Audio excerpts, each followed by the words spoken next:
Mesdames et messieurs, bonjour et bienvenue à cette nouvelle vidéo. J'espère que vous allez bien, j'espère que vous êtes en santé. Bon, puisqu'un peu partout dans le monde, nous sommes en confinement actuellement, on est à la maison, je me suis dit que idéalement, il faudrait que je fasse des vidéos sur des projets que presque tout le monde va pouvoir réaliser, répliquer à la maison. C'est pas tout le monde qui a accès à des imprimantes 3D, c'est pas tout le monde qui a accès à Raspberry Pi, Arduino, c'est pas tout le monde qui ont des graveurs laser puis des CNC, mais je suis persuadé que beaucoup de gens parmi vous possédez un ordinateur, et ceux qui possèdent des Raspberry Pi, ça va vous intéresser ça aussi. Dans les quelques prochaines vidéos, on va parler de Linux. Dans ma vidéo que j'ai fait au mois de février sur les vidéos à venir en 2020, j'avais dit que j'avais envie de faire des vidéos sur Linux. Donc en ce moment, puisque beaucoup de gens sont à la maison, je pense que c'est le moment idéal.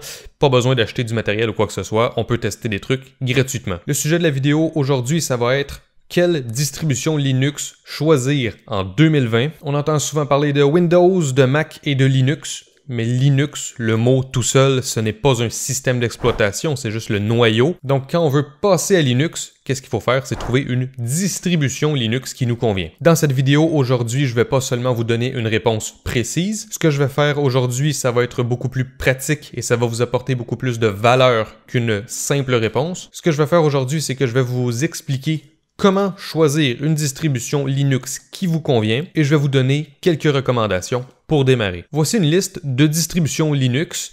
Comme vous pouvez voir, il y en a beaucoup et comme vous pouvez voir, il y a des distributions qui sont liées à d'autres distributions. Donc vous voyez tout en bas Android qui se sépare en plusieurs distributions. Il y en a que ça démarre et ça reste une seule distribution tout au long. Et là, si on regarde par exemple Debian, ben là vous voyez que Debian, ça se sépare là en plusieurs branches, et même que si on suit ces branches-là et qu'on va par exemple sur Ubuntu, même cette distribution-là, elle se sépare en d'autres branches, et ces branches-là se séparent aussi en d'autres branches parfois. Donc quand on regarde ça comme ça, assez difficile de savoir où commencer. Sur une carte comme ça, on sait quelle distribution est reliée à quelle autre distribution, sauf qu'on sait pas quelle distribution se spécialise dans quoi, on sait pas quelle distribution est plus populaire qu'une autre. Une bonne source d'inspiration, c'est le site DistroWatch, sur lequel on a entre autres le top 100 des distributions du moment, puis on peut choisir les années qu'on veut, on peut dire les 12 derniers mois, les 6 derniers mois, les 7 derniers jours. Là, je suis sur les 6 derniers mois, et vous voyez, on a une liste ici de plein de distributions. Donc on peut cliquer sur une distribution, ça nous amène sur une page qui montre un aperçu, ça donne des informations de base ici, on a le site web juste là. À partir de là, on peut aller sur YouTube, on fait une recherche de la distribution qui nous intéresse, puis on va voir donc des vidéos de cette distribution-là. Ensuite, si la distribution nous intéresse, ben on peut l'essayer par exemple dans une machine virtuelle. Et je compte faire une vidéo où est-ce que je vais vous montrer c'est quoi les meilleures méthodes pour essayer des distributions Linux rapidement et facilement, sans devoir les installer sur un ordinateur. En ce moment, il y a 3 méthodes qui me viennent à l'esprit que je vais pouvoir vous partager dans une future vidéo. Mais encore là, si on regarde la liste, c'est pas facile de choisir et on voit que la position de chaque distribution, c'est selon le nombre de fois que les gens ont cliqué sur cette page-là. Donc, ça veut pas dire que c'est des distributions qui sont meilleures, ça veut juste dire qu'il y a plus de gens qui ont cliqué sur la page de cette distribution et donc, nécessairement, plus la distribution il y a de clics dessus, plus elle monte dans les rangs, et plus il y a de clics dessus, et plus elle monte dans les rangs. Donc MX Linux qui est ici, oui, c'est le premier des 6 derniers mois, et c'est même le premier des 12 derniers mois. Vous voyez, 12 derniers mois est encore ici, mais ça ne veut pas dire que c'est la meilleure distribution Linux. Les rangs ici, c'est à prendre avec un grain de sel quand même. À partir de cette liste-là, j'ai sélectionné plusieurs distributions, donc je vous montre ça ici. En ayant une plus petite liste comme ça va être plus facile pour moi de vous expliquer ce que j'ai à vous expliquer. Et il y a de très fortes chances que la distribution que vous allez choisir d'adopter va faire partie de cette liste-là. Ce sont des distributions assez populaires, ce ne sont pas toutes des distributions que je conseille. Je les ai presque toutes testées. J'ai pas testé Parrot, j'ai pas testé Arco Linux et Chakra. J'ai pas testé CentOS et j'ai pas testé Red Hat. Toutes les autres qui sont ici, je les ai testées. Ici, ce que j'ai encerclé, ce sont 3 gros joueurs. Si on regarde encore une fois dans la timeline, on a Debian. Ensuite, si on descend, Slackware, je ne l'ai pas ajouté à ma liste. On a Red Hat qui est ici. Et si on descend, on a Arch. Donc, vous voyez, là, j'ai pas mis Enoch. Puis, j'ai pas mis là, tout ça ici. Puis, j'ai pas mentionné Android non plus. Mais ça, ce sont 3 gros joueurs. Si on commence avec Debian, on voit que Debian c'est la base de Raspbian, c'est la base de Parrot et c'est la base de Kali. Donc, ces trois distributions-là ici sont basées sur Debian. C'est la même chose pour Ubuntu. Ubuntu est basé sur Debian.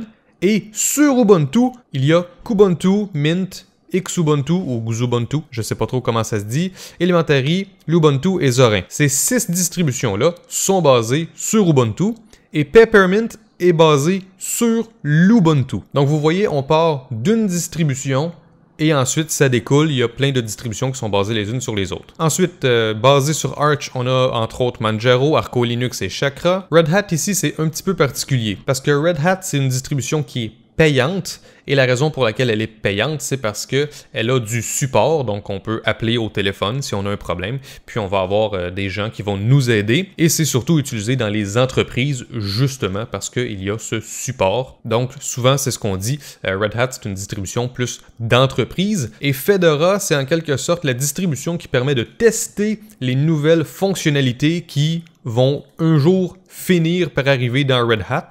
Et CentOS, c'est essentiellement la version actuelle de Red Hat sans les fonctionnalités payantes de Red Hat. Donc dans ce cas-là, c'est un petit peu difficile de dire est-ce que Fedora est basé sur Red Hat ou est-ce que Red Hat est basé sur Fedora puisque les fonctionnalités testées dans Fedora finissent par arriver dans Red Hat. Mais bref, j'espère que vous comprenez ma petite explication ici. Et ensuite, on a LibreElec, puis Laka, c'est basé sur LibreElec. LibreElec et Laka, ce sont pas des distributions qui ont une interface typique d'un ordinateur, c'est des interfaces qui ressemblent un peu plus à Xbox, PlayStation.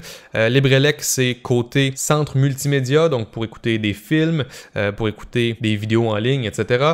Puis Laka, c'est pour émuler des jeux vidéo, donc pour jouer à des ROM d'anciennes consoles. Donc, je vous ai expliqué ma liste. Là, je vais vous présenter la démarche que je conseille pour choisir une distribution Linux. Et en parlant de cette démarche-là, je vais vous expliquer les philosophies derrière Debian, Arch et Red Hat pour vous aider un petit peu à mieux savoir vers quelle distribution vous orienter. Une fois qu'on va avoir fait tout ça, je vais vous dire quelle distribution je recommande et pour quelles raisons. Donc laissez-moi vous énumérer tous les points de ma démarche rapidement, puis ensuite on va repasser point par point. Premièrement, vous devez identifier vos besoins sur votre ordinateur. Une fois que vous avez fait la liste de vos besoins, vous pouvez démarrer vos recherches et faire la liste de toutes les distributions qui pourraient correspondre à vos besoins. Troisièmement, parmi cette liste, vous allez seulement garder les distributions qui conviennent à votre ordinateur. Quatrièmement, identifier les versions qui sont plus populaires et qui ont du bon support. Cinquièmement, essayez toutes les distributions qui vous restent dans votre liste et identifier celles que vous préférez. Et dernièrement, en théorie, là, vous avez choisi la distribution que vous voulez. Il vous reste à l'installer et à la configurer pour la mettre à votre goût. Bon, maintenant que vous connaissez ma démarche, ce que je suggère, c'est qu'on va y aller point par point. Donc, on a dit que premièrement, il faut identifier nos besoins. Votre ordinateur, vous vous en servez pour quoi? Majoritairement. Est-ce que c'est pour jouer aux jeux vidéo? Est-ce que c'est pour naviguer sur des pages simples sur Internet? Est-ce que c'est pour dévorer du contenu vidéo, Netflix, YouTube, autres services comme ça? Est-ce que c'est juste pour faire des documents texte, des documents numériques, des présentations? Est-ce que vous êtes un développeur qui a constamment besoin des derniers outils pour créer des applications qui sont toujours à la fine pointe de la technologie?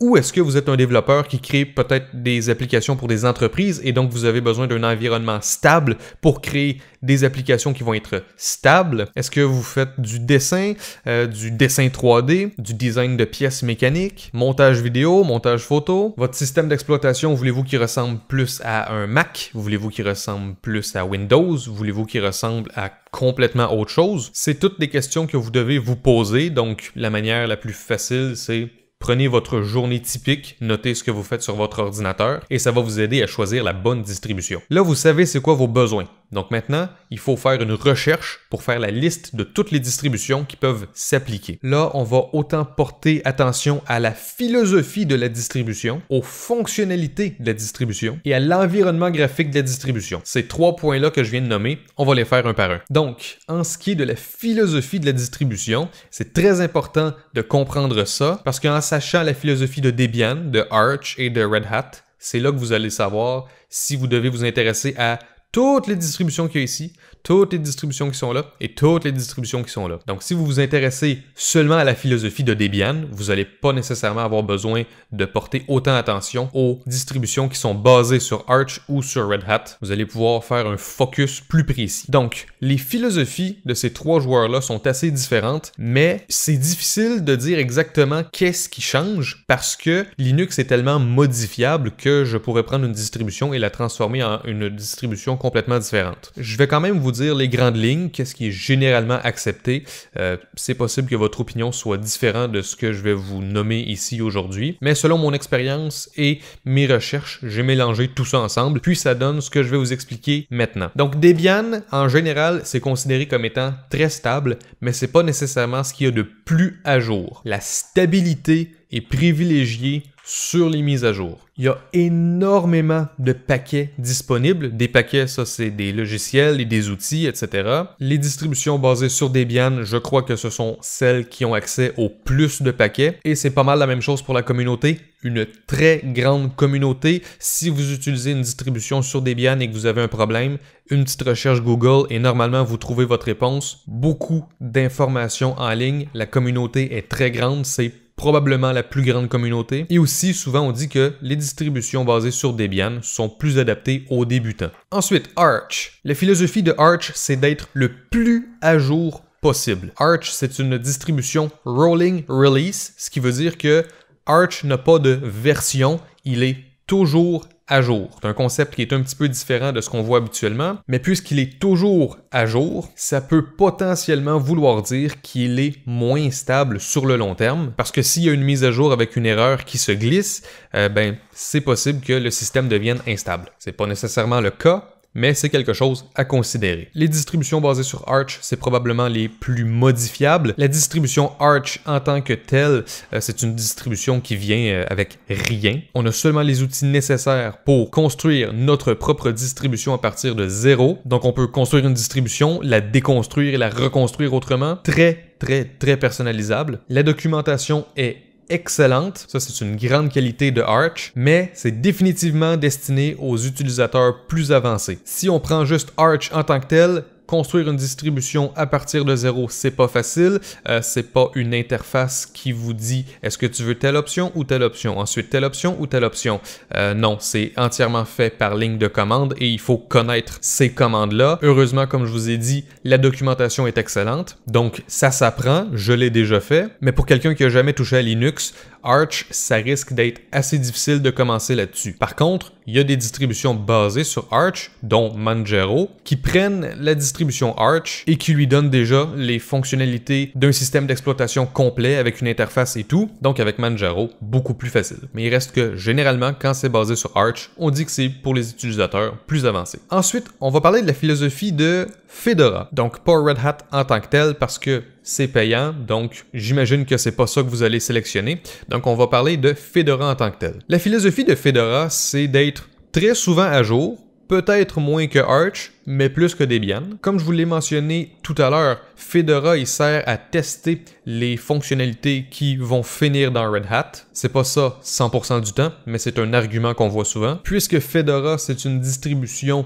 qui est sponsorisée par la distribution Red Hat, et on sait que Red Hat c'est utilisé dans les entreprises. Il y en a qui aiment avoir ce niveau de confiance-là pour leur distribution quand ils utilisent Fedora. Ils font confiance à la compagnie Red Hat, en quelque sorte. Et c'est probablement la distribution idéale pour développer des applications qui vont finir dans Red Hat, parce que Fedora est plus à jour que Red Hat. Donc, si vous voulez développer des applications pour des entreprises qui utilisent Linux sur leur système informatique, Fedora, ça peut être bon. Et pour finir, il y en a qui disent que Fedora, c'est un petit peu un entre-deux entre Debian et Arch. Donc, on a parlé des philosophies de Debian, de Arch et Red Hat. Je parle pas de LibreElec et Laka parce que c'est des distributions vraiment à part. Comme je vous l'ai dit tantôt, ça c'est pour le multimédia et ça c'est pour les jeux vidéo rétro. Maintenant, je vais vous parler des fonctionnalités. Et côté fonctionnalité, encore une fois, Linux est tellement modifiable que n'importe quelle distribution, je peux lui apporter n'importe quelle fonctionnalité. Sauf que si vous voulez que votre distribution ait déjà certaines fonctionnalités qui sont importantes pour vous, ça vaut la peine de faire des recherches. Si vous êtes sur Raspberry Pi, probablement que Raspbian, c'est le meilleur choix. C'est une distribution qui est faite pour le Raspberry Pi depuis le début. Si vous faites des tests de sécurité sur des réseaux, Parrot, Kali, ça peut être bon. Si vous voulez un système d'exploitation qui a presque pas de fonctionnalité, vous pouvez y aller avec les distributions comme Debian en tant que tel et Arch en tant que tel. Si vous voulez une distribution qui a énormément de fonctionnalités et qui en a probablement trop, Ubuntu, que beaucoup considèrent qu'il est bloaté, donc il y a plusieurs choses qui sont pas nécessaires dedans, selon beaucoup de personnes. Si vous avez besoin de quelque chose qui tourne sur des ordinateurs qui sont moins puissants, qui sont plus vieux, moi j'aime bien l'Ubuntu pour ça. Bref, les distributions n'ont pas nécessairement les mêmes fonctionnalités quand on les télécharge et qu'on les installe, mais on peut par après ajouter les fonctionnalités qu'on veut. Cela dit, c'est pas une mauvaise idée de télécharger une distribution qui a déjà les fonctionnalités qu'on veut. Ensuite, il faut aussi parler de l'environnement graphique. Côté environnement graphique, encore là, très modifiable. Je vais vous donner un exemple. Je suis sur le site de Manjaro. Je vais cliquer sur Try Manjaro. Et là, vous voyez, on a la version avec l'environnement XFCE. On a la version KDE, on a la version GNOME, on a la version architecte, et même que si je vais dans édition et que je vais dans communauté, on a Awesome, ça je sais pas comment on dit ça, on a Budgie, Cinnamon, i3, LXDE, LXQT, Mate, OpenBox. Ça c'est le gestionnaire de fenêtres, c'est l'apparence du système d'exploitation. C'est pas juste un thème, c'est vraiment le gestionnaire au complet. Donc si on regarde la vidéo ici, on voit que avec le bureau XFCE, ça ressemble à ça comme ça. Puis ensuite, si je descends, je regarde KDE, vous voyez que le menu en bas, il est pas pareil. Ça non plus, c'est pas pareil. Bref, l'environnement, visuellement, il est pas pareil. Les gestionnaires de fenêtres ne fonctionnent pas tous exactement de la même façon. Donc, idéalement, il faut que vous choisissiez une distribution qui est disponible avec un gestionnaire de fenêtres que vous aimez. Et comme je vous ai dit, les gestionnaires de fenêtres ne sont pas des thèmes, mais on peut appliquer des thèmes à nos gestionnaires de fenêtres. Donc, par exemple, ici, avec XFCE, vous voyez que tout est blanc et les crochets, ils étaient genre verts. On peut appliquer un thème à XFCE pour changer toutes les couleurs, par exemple. XFCE, généralement, on dit que c'est assez léger, assez rapide.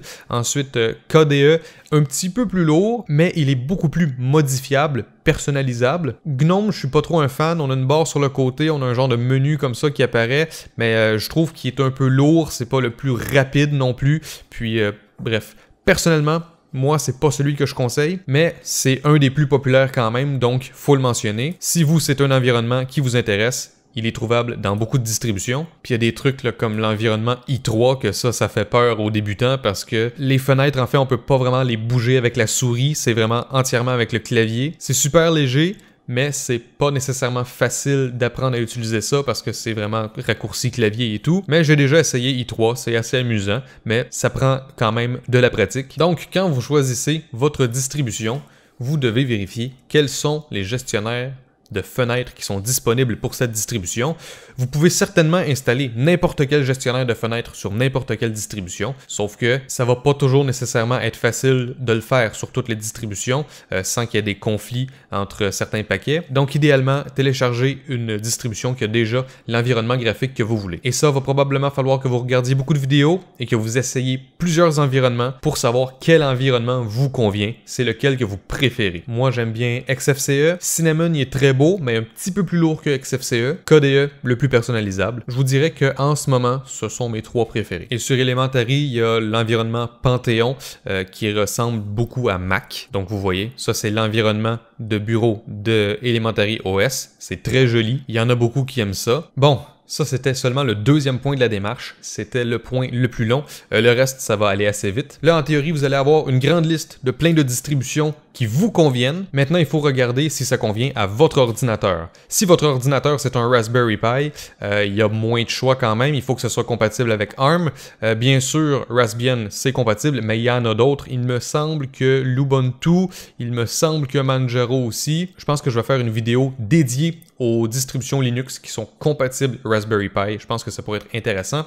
Si vous avez simplement un ordinateur qui est plus vieux, qui est moins puissant, l'Ubuntu, moi, j'ai eu du succès avec ça. J'ai fait revivre certains ordinateurs avec ça. Il y en a d'autres, bien sûr. Il y a AntiX qui est très populaire aussi. Mais l'Ubuntu, je trouve qu'il est vraiment facile à prendre en main. Si votre ordinateur a des composantes un peu bizarres avec des pilotes plus difficiles à trouver, peut-être faire des recherches avant, voir si ces pilotes-là sont disponibles sur Debian, sur Arch, sur Red Hat. Normalement, ça devrait fonctionner, mais ça arrive parfois qu'il y a certaines composantes, donc des cartes Wi-Fi ou des cartes graphiques, qui sont un petit peu plus difficiles à configurer sur Linux. Moi, généralement, j'ai été assez chanceux avec ça, en tout cas. Ça n'a jamais trop été problématique. Donc là, la liste rapetisse un petit peu. On a seulement les distributions qui nous conviennent et qu'on peut mettre sur notre ordinateur. Si votre ordinateur, il est récent puis il va bien, normalement, n'importe quelle distribution devrait fonctionner dessus. Le quatrième point, c'est pas obligatoire, mais c'est une suggestion que je suggère fortement, c'est de choisir une distribution qui est populaire avec du bon support. Là, comme vous voyez, si on retourne à la carte ici,